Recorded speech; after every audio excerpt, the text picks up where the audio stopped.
আপনারা কি কখনো ধনেপাতা চিংড়ি মাছ দিয়ে ভাজি করে খেয়ে দেখেছেন? এত বেশি মজা লাগে খেতে, গরম ভাতের সাথে একদম পারফেক্ট। তো আপনারা যদি না খেয়ে থাকেন তাহলে আমার এই রেসিপি ফলো করে একবার বাসায় ট্রাই করে দেখতে পারেন। তো আপনারা এইভাবে যদি বাসায় আমার রেসিপি ফলো করে একবারে বানান তাহলে মুখে লেগে থাকবে। তো চলেন আমি এই রেসিপিটা কিভাবে বানাই আপনাদেরকে দেখাই। তো আমি আজকে এই ভাজিটা করার জন্য প্রথমে চুলায় একটা ফ্রাই প্যান বসিয়ে দিলাম, দিয়ে এখানে পরিমাণ মতো সাদা তেল দিয়ে দিয়েছি। এখন তেলটা গরম হয়ে গেলে এখানে পেঁয়াজ কুচি, রসুন কুচি, শুকনা মরিচ কুচি দিয়ে দিলাম, দিয়ে সব কিছু খুব লাল লাল করে ভেজে নিচ্ছি। তো শুকনা মরিচটা দেওয়ার একটাই কারণ, যে কোনো ভাজিতে শুকনো মরিচ দিয়ে দেখবেন ফ্লেভারটা অনেক ভালো আসে। তো আমি এখানে কিছু কাঁচা মরিচও দিয়ে দিলাম আর দিয়েছি কাঁচা জিরা, দিয়ে সব কিছু খুব ভালো করে লাল লাল করে ভেজে নিয়েছি। এখন আগের থেকে আমি ধনিয়া পাতাগুলো ছোট ছোট করে কেটে ধুয়ে রেখেছি। তো এখন এই তেলের উপরে দিয়ে দিলাম। কেটে রাখা ধনিয়া পাতাগুলো দিয়ে সব কিছু খুব ভালোভাবে নাড়াচাড়া করে নিচ্ছি। রসুন, পেঁয়াজ, ধনিয়া পাতা একসাথে সব কিছু খুব ভালোভাবে আমি নাড়াচাড়া করে নিলাম।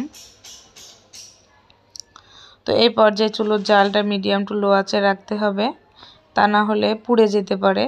তো তারপর এখানে আমি স্বাদ মতো লবণ দিয়ে দিলাম আর সামান্য একটু হলুদের গুঁড়া দিয়েছি, যাতে বেশি হলুদের গুঁড়াটা যদি বেশি দেন তাহলে ধনিয়া পাতার যে সবুজ কালারটা সেটা বোঝা যাবে না। তো হলুদের পরিমাণটা অবশ্যই অল্প দিতে হবে। তো হলুদটা দিয়ে আমি এখানে একদম ছোট যে চিংড়ি মাছগুলো, সেই চিংড়ি মাছটা দিয়ে দিলাম। তো চিংড়ি মাছটা আমি লবণ হলুদ দিয়ে আগে থেকেই ভেজে রেখেছিলাম।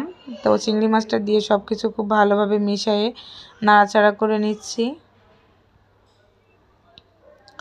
তো আমার সব কিছু খুব ভালোভাবে মেশানো হয়ে গিয়েছে, আমার ভাজিটা প্রায় শেষের দিকে। তো আপনারা দেখেই বুঝতে পারছেন আমার ভাজিটা কতটা লোভনীয় হয়েছে। তো আমার ধনিয়া পাতা আর চিংড়ি মাছ ভাজিটা একদম রেডি। তো আপনারা দেখেই বুঝতে পারছেন কতটা লোভনীয় হয়েছে। আমি এখন চুলা থেকে নামিয়ে নিচ্ছি। তো আমি এখানে একটা বাটিতে নিয়ে নিলাম। তো কেমন হয়েছে আপনাদের কাছে রেসিপিটা বা আমার ভাজিটা কেমন লাগলো অবশ্যই কমেন্ট করে জানাতে ভুলবেন না। আর এই রেসিপিটা যদি আপনাদের ভালো লেগে থাকে আমি বলবো একবার হলেও বাসায় আপনারা এইভাবে ট্রাই করে দেখতে পারেন।